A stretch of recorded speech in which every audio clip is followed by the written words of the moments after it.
তার হিংসা করার পরিণাম কি হচ্ছে? আল্লাহ রাব্বুল আলামিন তাকে বিতাড়িত করেছে, মারদুদে পরিণত করেছে, এবং আল্লাহ রাব্বুল আলামিন তাকে বলেছে তোর উপর আমার অভিশাপ লানতের জীবন নিয়ে তোকে চিরকাল কিয়ামত পর্যন্ত দুনিয়া জমি অভিশপ্ত জীবন নিয়ে তুই কি করে বিচার কর।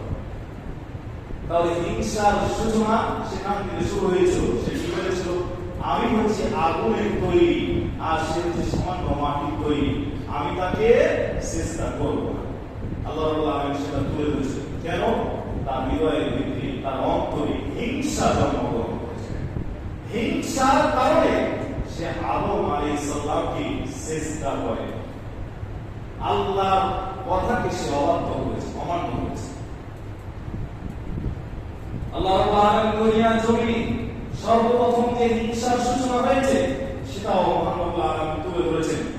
আল্লাহ বলছেন ওয়াতলু আলাইহিম নাবা আবনাই আদম বিল হক ইয قربا قربانا فتقبل من احدهما ولم يتقبل من الاخر قال لاقتلنك قال انما يتقبل الله من المتقين।